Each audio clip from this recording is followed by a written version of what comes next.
بسم اللہ الرحمن الرحیم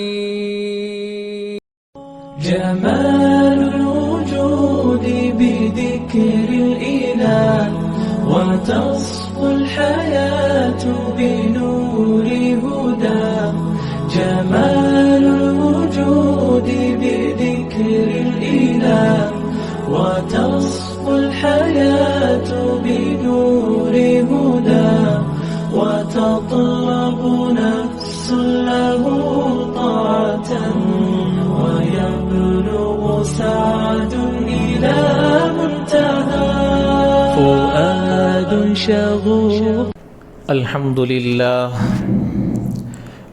لله نحمده ونستعينه ونستغفره ونؤمن به ونتوكل عليه ونعوذ بالله من شرور أنفسنا ومن سيئات أعمالنا من يهده الله فلا مضل له ومن يضلله فلا هادي له ونشهد أن لا إله إلا الله وحده لا شريك له ونشهد أن سيدنا ومولانا محمدا عبده ورسوله صلی اللہ علیہ وعلى آلہ وبارک وسلم تسلیما کثیرا کثیرا اما بعد فاعوذ باللہ من الشیطان الرجیم بسم اللہ الرحمن الرحیم یا ایہا الذین آمنوا کتب علیکم الصیام کما کتب علی الذین من قبلکم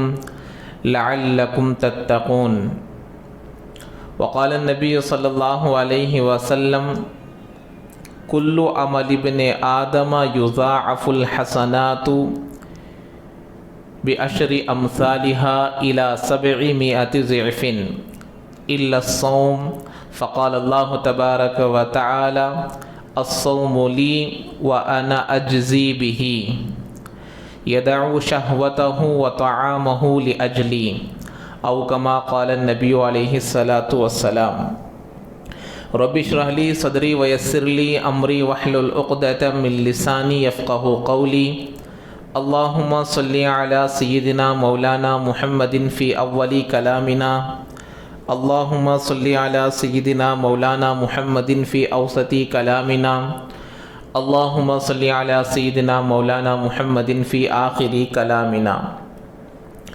بلغ العلا بکمالہ کشف الدجا بجمالہ حسنت جمیع خصالہ صلو علیہ وآلہ. معزز سامعین کرام، بھائیوں، بزرگوں، دوستوں، اللہ تبارک و تعالی بندوں کو احکام جو دیتے ہیں کامیابی کے لیے دیتے ہیں. اللہ کا کوئی حکم بندوں کی طرف رجوع ہوتا ہے تو وہ حکم اللہ کے جانب سے بندوں کی کامیابی کے لیے ہوتا ہے. جیسے اللہ کی جانب سے ایمان کا ملنا یہ اللہ تبارک و تعالی بندوں کے کامیابی کے لیے دیا ہے کہ جنت میں جانا ہو تو ایمان کا ہونا شرط ہے، ضروری ہے. اعمال کے قبولیت کے لیے ایمان کا ہونا ضروری ہے، شرط ہے. قبر کے عذاب سے بچنا ہے تو ایمان کا ہونا ضروری ہے، شرط ہے. پل صراط کے راستے سے آسانی سے پار ہونا ہے تو ایمان کا ہونا ضروری ہے، شرط ہے. نام اعمال کا سیدھے ہاتھ میں ملنا ہے تو ایمان کا ہونا ضروری ہے، شرط ہے. جہنم سے بچ کر جنت میں جانا ہے تو ایمان کا ہونا ضروری ہے، شرط ہے. ایسے ہی نماز ہے. نماز اللہ کی اہم عبادت ہے. اللہ بندوں کو نماز کا حکم کیے ہیں اللہ کی رضامندی کو حاصل کرنے کے لیے. جب بندہ اللہ کی رضامندی کو نماز کے ذریعے سے حاصل کر لے گا تو وہ بندہ ضرور جنت میں جائے گا.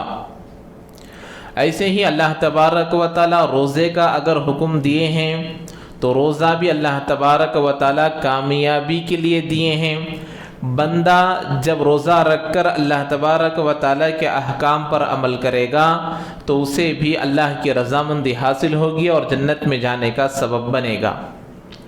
ایسے ہی زکوٰۃ کا حکم دیے ہیں اللہ تعالیٰ تو کامیابی کے لیے دیے. حج کا حکم دیے ہیں تو کامیابی کے لیے دیے. ایسے ہی تمام دین کے احکامات کو اللہ تعالیٰ انسان کی کامیابی کے لیے دیے ہیں۔ پہلی بات تو یہ کہ احکامات کامیابی کے لیے اللہ دیتے ہیں، اور اللہ تعالیٰ خود فرماتے ہیں روزے کے بعد یرید اللہ بکم الیسر ولا یرید بکم العسر، کہ اللہ تبارک و تعالیٰ تم لوگوں کے ساتھ آسانی کو چاہتے ہیں، نرمی کو چاہتے ہیں، کامیابی کو چاہتے ہیں۔ اللہ تعالیٰ ان احکامات کو دے کر، روزہ دے کر، نماز دے کر، ان تمام چیزوں کو دے کر بندوں کو تکلیف میں ڈالنا نہیں چاہتے، بندوں کو پریشانی میں ڈالنا نہیں چاہتے، بلکہ اللہ تعالیٰ ان احکامات کے ذریعے سے تم کو آسانی میں ڈالنا چاہ رہے ہیں۔ اللہ تم لوگوں کو کامیاب کرانا چاہتا ہے۔ تو پہلی بات تو یہ ہوئی کہ اللہ کے احکامات بندوں کو اللہ کامیابی کے لیے دیتے ہیں۔ ایمان کامیابی کے لیے، نماز کامیابی کے لیے، روزہ کامیابی کے لیے، زکوٰۃ کامیابی کے لیے، حج کامیابی کے لیے، اسلام کے تمام احکامات مومن کے کامیابی کے لیے ہیں، اللہ کی رضامندی کو حاصل کرنے کے لیے ہیں، جنت کا مستحق بننے کے لیے ہیں، جہنم سے دور جانے کے لیے ہیں۔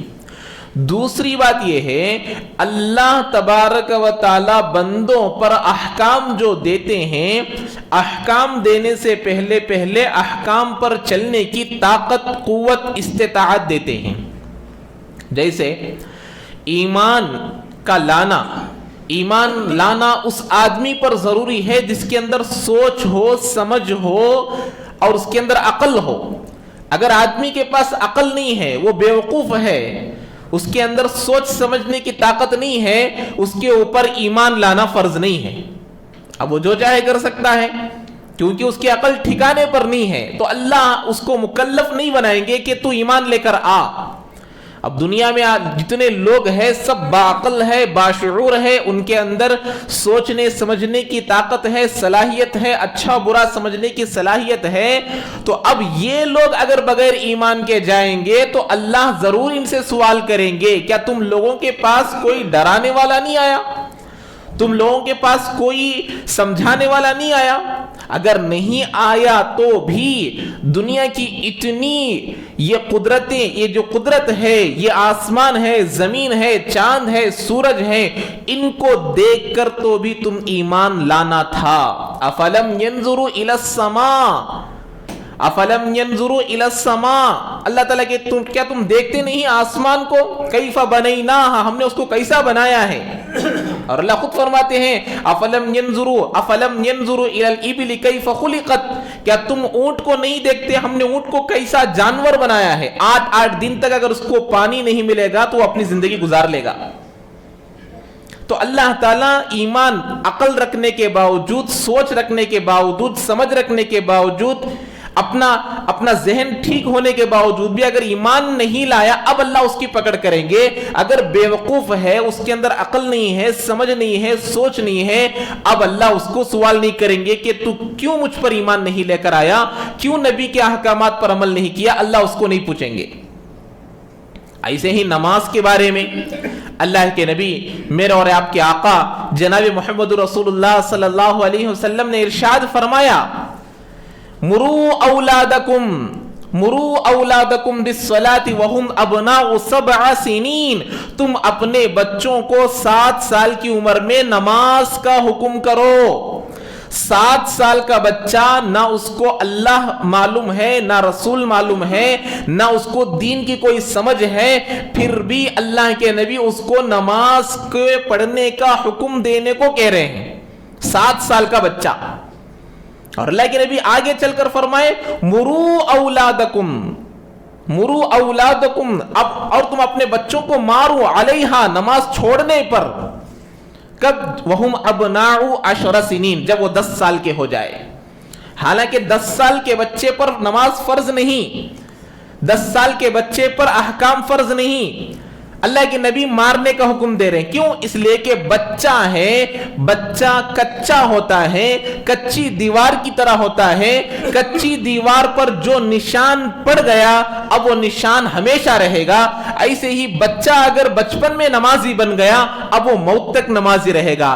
بچہ اگر اب جھوٹ بولنے والا بن گیا موت تک وہ جھوٹا رہے گا. بچہ اب بدنگاہی کرنے والا بن گیا موت تک وہ بدنگاہی کرنے والا بن جائے گا. بچہ اب برے کام کرنے والا بن گیا موت تک وہ برے کام کرنے والا بنے گا. بچہ اب بچپن میں ماں باپ کی بات نہیں مان رہا موت تک وہ ماں باپ کی بات نہیں مانے گا.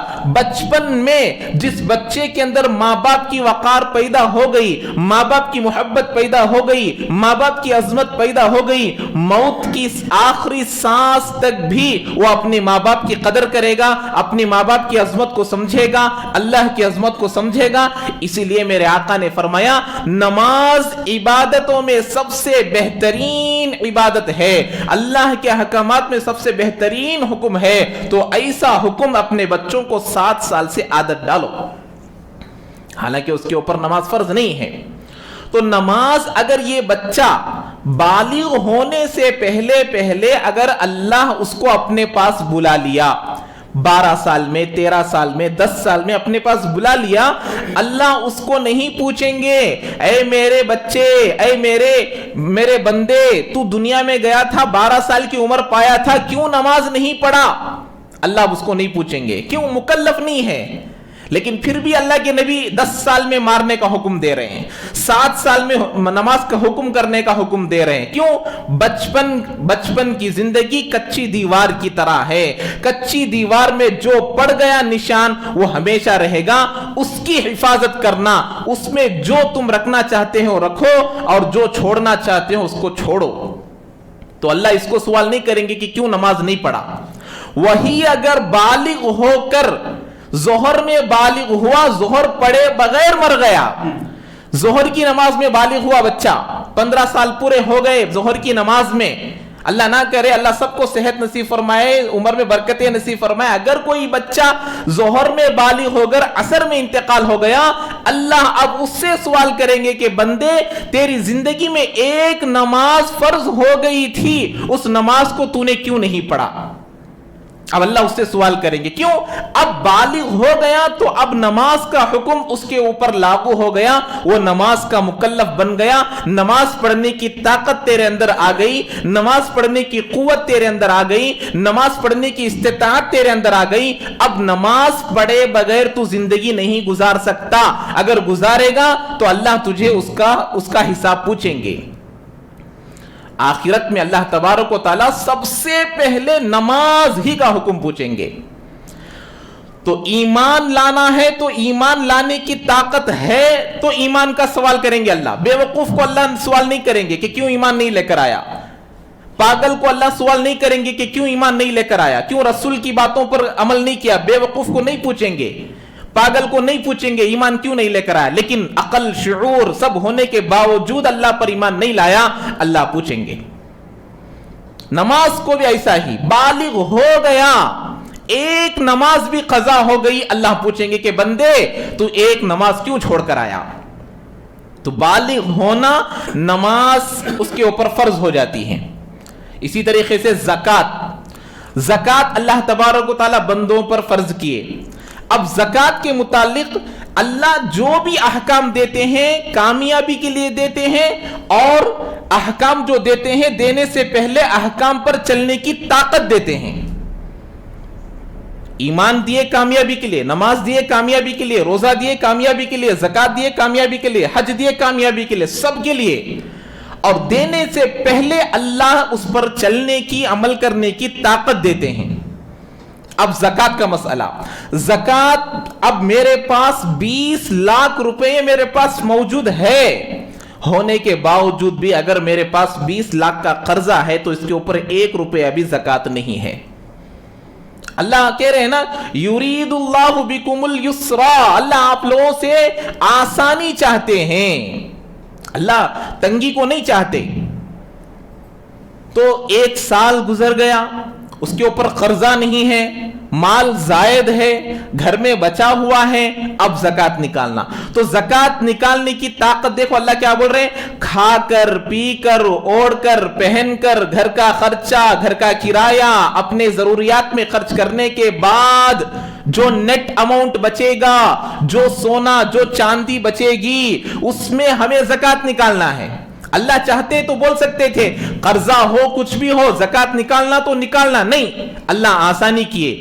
یہ سونا چاندی ضروریات زندگی میں سے نہیں ہے, کپڑا پہننا ضروریات زندگی میں سے ہے, کھانا کھانا ضروریات زندگی میں سے ہے, پانی پینا ضروریات زندگی میں سے ہے, ضرورت کا خرچہ رکھنا ضروریات زندگی میں سے ہے. سونا چاندی یہ زیورات کے لیے ہے, مزین ہونے کے لیے ہے, زندگی کا زائد مال ہے. اللہ تعالیٰ زائد مال پر زکات کو فرض کیے ہیں. تو کیا معلوم ہوا, اللہ تبارک و تعالی احکام کامیابی کے لیے دیتے ہیں اور احکام پر چلنے سے پہلے اس پر چلنے کی طاقت دیتے ہیں. چوتھا نمبر روزہ. روزہ بھی دیکھیے اللہ تبارک و تعالی قرآن مجید میں خود ارشاد فرمائے, یا ایھا الذین آمنوا کتب علیکم الصیام کما کتب علی الذین من قبلکم لعلکم تتقون ایاما معدودات. اللہ تعالیٰ فرما رہے ہیں اب روزہ تمام دنیا کے مسلمانوں پر فرض ہے, لیکن کن پر فرض ہے؟ روزہ رکھنے کی طاقت جس کے اندر ہے ان پر فرض ہے. اللہ کہہ سکتے تھے مرنے کی حالت میں ہو تو بھی تم پر روزہ فرض ہے, تم سفر میں ہو تو بھی روزہ فرض ہے, بیمار ہو تو بھی روزہ فرض ہے, بچہ ہو تو بھی روزہ فرض ہے, حاملہ ہو تو بھی روزہ فرض ہے, دودھ پلانے والی عورت ہو تو بھی روزہ فرض ہے. اللہ نے ایسا نہیں کہا. نماز کے بارے میں بھی اللہ نے چھوڑ دی, کھڑ کر نہیں پڑھ سکتے تو بیٹھ کر پڑھو, بیٹھ کر نہیں پڑھ سکتے تو لیٹ کر پڑھو, لیٹ کر نہیں پڑھ سکتے تو اشارے سے پڑھو. تو اللہ تعالیٰ احکام کے ساتھ ساتھ احکام پر چلنے کی طاقت دیتے ہیں اور طاقت کے بقدر احکام بدلتے ہیں.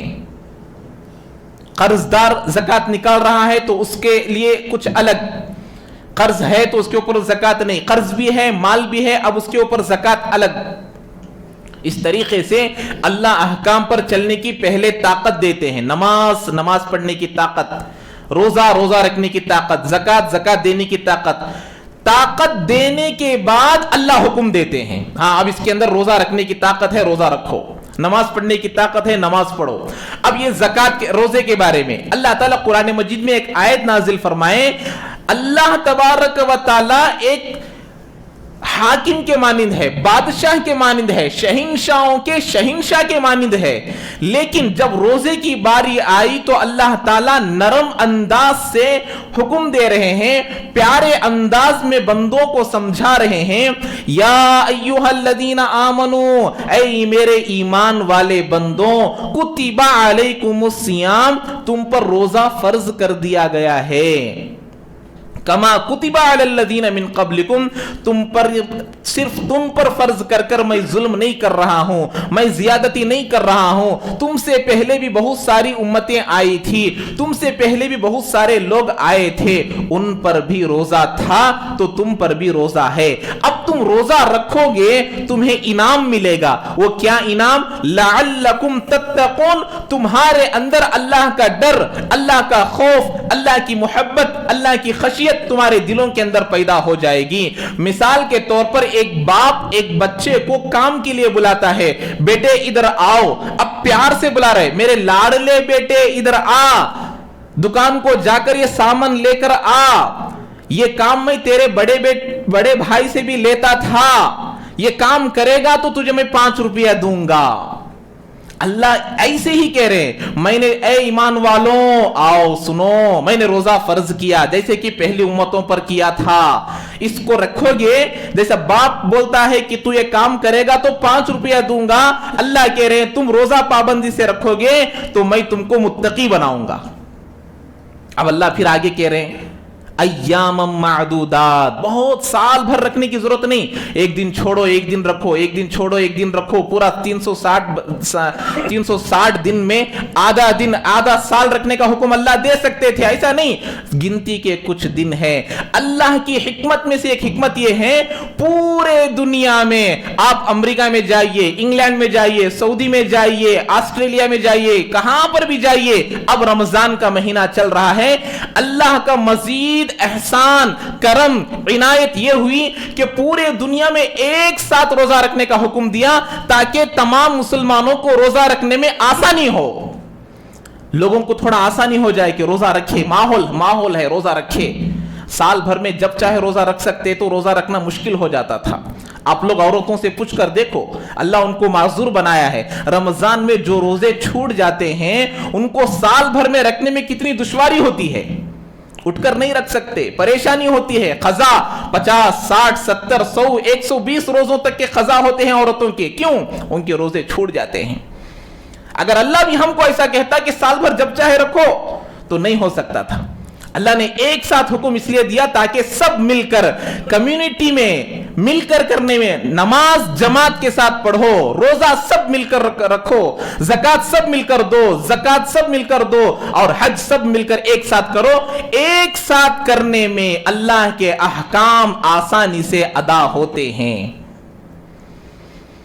تو اللہ تبارک و تعالی ہر حکم کو دینے سے پہلے حکم پر عمل کرنے کی طاقت دیتا ہے۔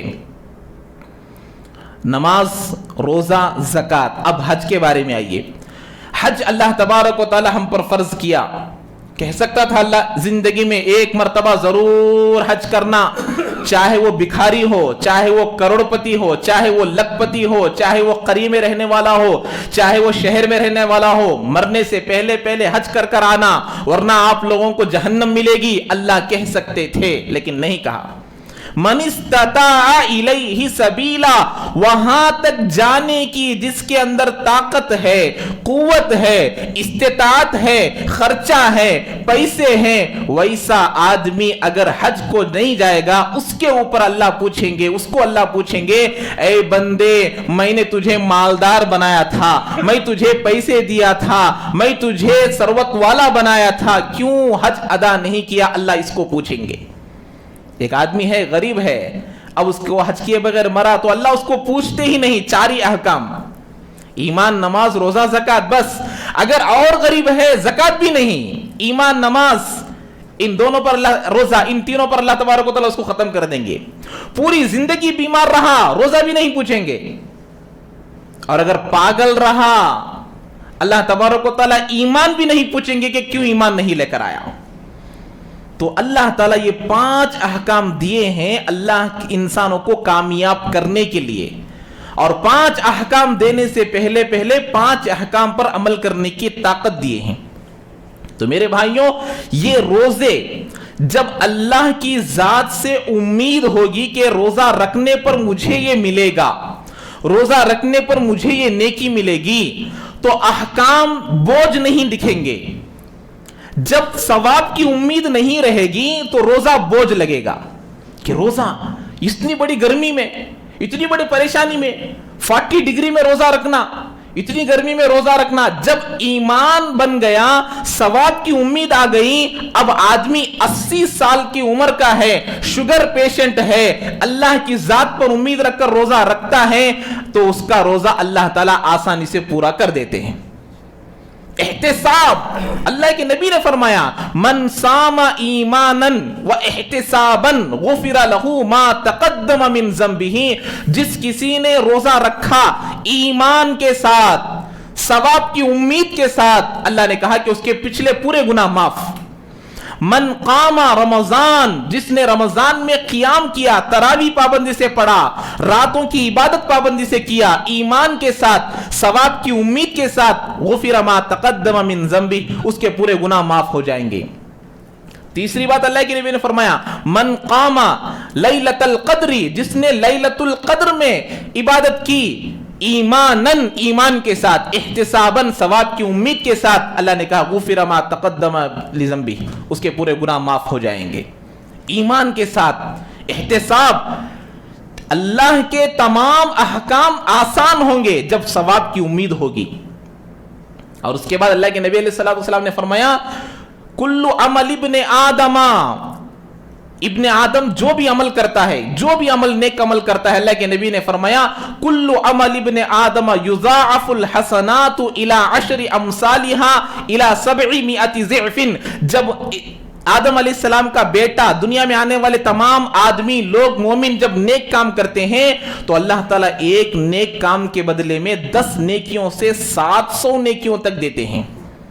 لیکن اللہ کے نبی نے فرمایا, اللہ فرماتے ہیں قال اللہ تعالی الا الصوم الصوم لی وانا اجزی بہ.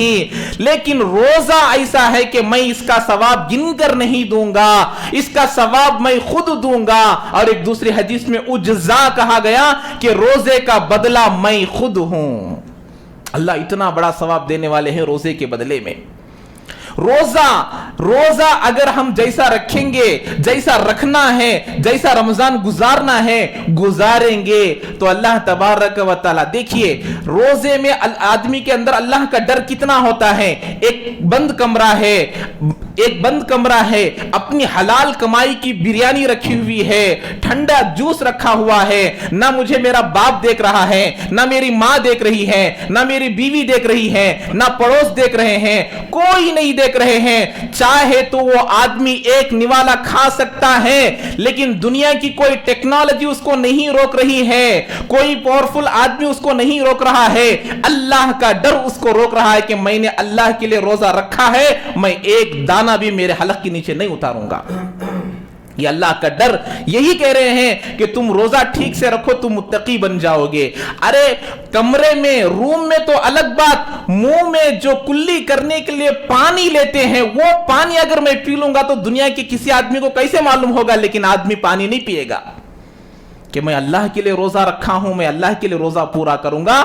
یہ اللہ کہہ رہے ہیں لعلکم تتقون, روزہ رکھو گے تو متقی بنو گے. لیکن روزہ رکھنے کے بعد, رمضان کا مہینہ ختم ہونے کے بعد وہ تقوی اتنا دور چلے جاتا ہے کہ چاند دکھنے کی بعد کی عشاء کی نماز بھی میں نہیں پڑھتا, عید کے دن کی فجر کی نماز بھی میں نہیں پڑھتا, اس لیے کہ میری نیت یہ ہے کہ میں رمضان میں نماز کی پابندی کروں گا, رمضان کے بعد میری زندگی جیسی گزر رہی تھی میں ویسا گزاروں گا. تو ایسا نہیں کرنا چاہیے. تو اللہ تبارک و تعالی احکام دیتے ہیں کامیابی کے لیے, اور احکام دینے سے پہلے اللہ احکام پر چلنے کی طاقت قوت دیتے ہیں. نمازوں کی پابندی سال بھر کرنا, روزے میں جیسے ہم برے عادتوں سے بچتے ہیں, گناہوں سے بچتے ہیں. آدمی موبائل میں فلم دیکھتا ہے لیکن رمضان میں نہیں دیکھتا, گانے سنتا ہے رمضان میں نہیں سنتا. اگر سن رہا ہے تو سمجھو کہ اس کے اندر شیطان اب بھی موجود ہے. رمضان کے مہینے میں بھی اگر گناہ کر رہا ہے تو 11 مہینے کا شیطان یہاں پر ایک بھاڑے کو کرائے پر رکھ کر گیا ہے جو شیطان چلا رہا ہے. رمضان کے بعد ہم لوگ یہ نیت کرنا, ہمارا یہ ارادہ ہونا, ہمارا یہ عزم ہونا, ہمارا یہ حوصلہ ہونا کہ رمضان کے بعد ہم لوگ انشاءاللہ رمضان کی طرح ہم زندگی گزاریں گے. اللہ تعالی ہم تمام کو عمل کی توفیق نصیب فرمائے. جو حضرات سنت نہیں پڑھے سنت ادا فرما لیں.